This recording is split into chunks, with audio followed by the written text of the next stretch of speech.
Bienvenido a esta intervención número 17 de lo que hemos denominado los rasgos más comunes de la historia universal desde que el Homo sapiens o el ser humano desarrolla y crea los elementos fundacionales de la agricultura y de las grandes ciudades.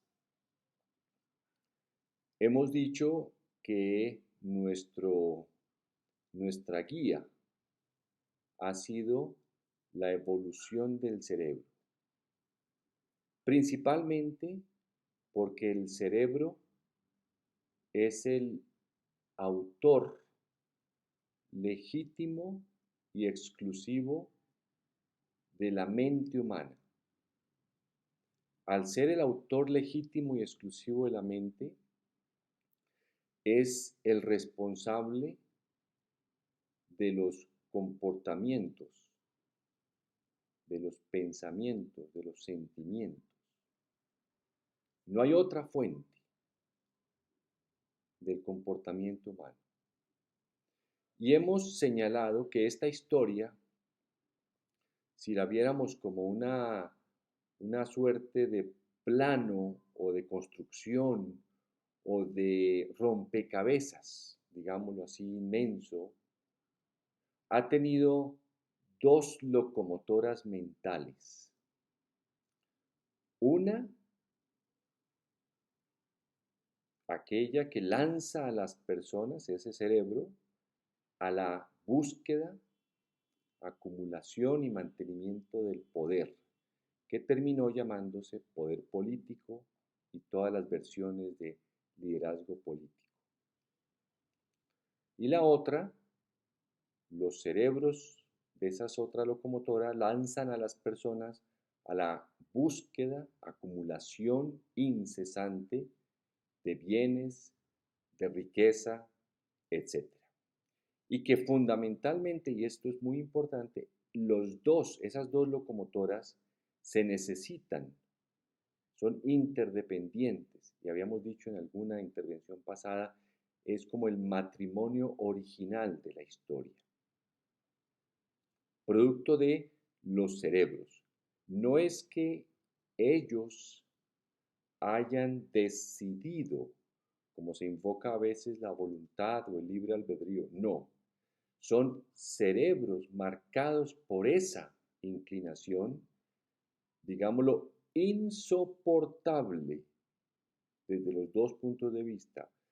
Ellos no la pueden cambiar, rebasa su misma voluntad. Es más, la voluntad, aquella que es racional, la disciplina, el libre albedrío propiamente dicho también, está al servicio, digámoslo, de ese impulso, y si se quiere una supravoluntad o supervoluntad. Ambos están sometidos a esas fuerzas.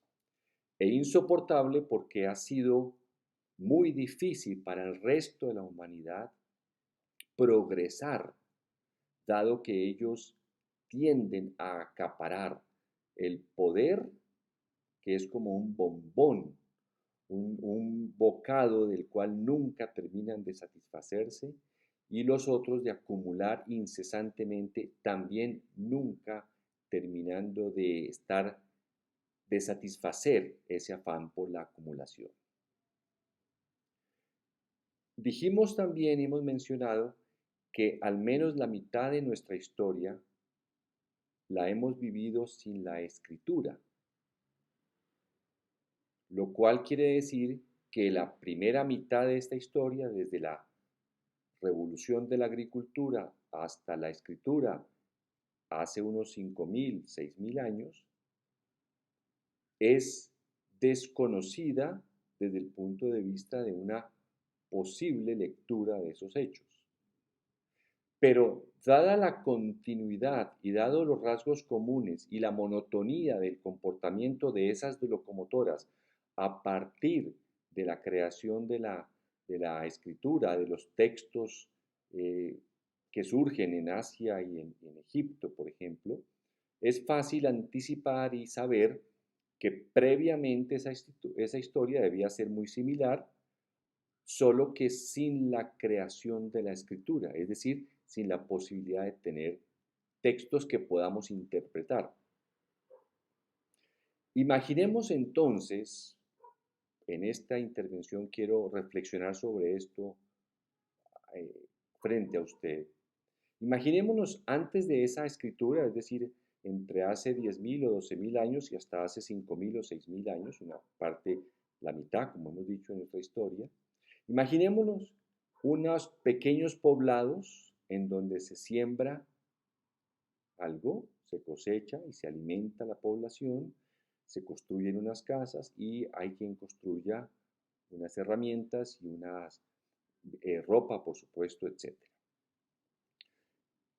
Por pequeño, independientemente del tamaño de la población, no quiere decir que una vez nacen unas personas orientadas al poder y a la acumulación de tierra, por ejemplo, o de las cosechas, no quiere decir que solo eran un grupito chiquito en cada lado y no seguían naciendo otros personajes, otros seres humanos, otros niños, otras niñas con esa misma orientación. Muy seguramente, antes de que murieran algunos, ya venían abajo otros jóvenes buscando el poder que ya tenían los grandes. Dijimos en una intervención anterior que el Homo sapiens salta la historia, la primera no escrita y la segunda escrita, armado de la guerra. Luego, es muy fácil, reflexionando como digo, concluir que esos primeros líderes que estaban ya establecidos en unos pueblos, con sus, con sus parejas naturales, como dijimos, ese matrimonio natural, los líderes políticos o los dueños o los propietarios que debían ser mezclados, estaban asociados entre ellos para mantener el poder y la acumulación mutua de riquezas. Algunos jóvenes quisieran quitarles el poder. No es difícil entender eso. Hoy lo vemos en toda sociedad humana. No se salva ninguna sociedad, mucho menos ningún país. Se salva de que haya unos que vienen creciendo o avanzando y que les quieren quitar el poder y quieren quitarles los negocios a través de los cuales acumulan tantos bienes y tanta riqueza y tanta propiedad.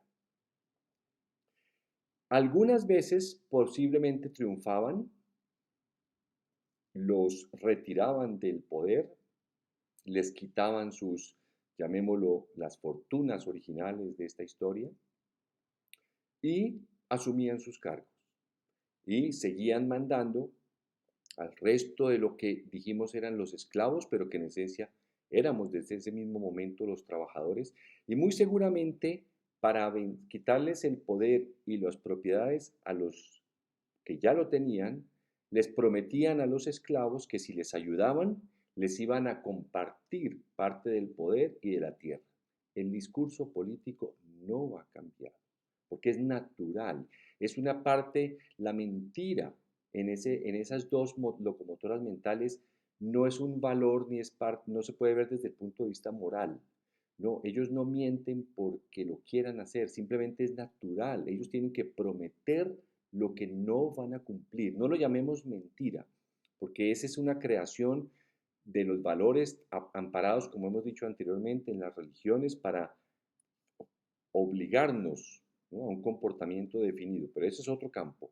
Ellos simplemente tienen que decir lo que no van a cumplir, así de fácil.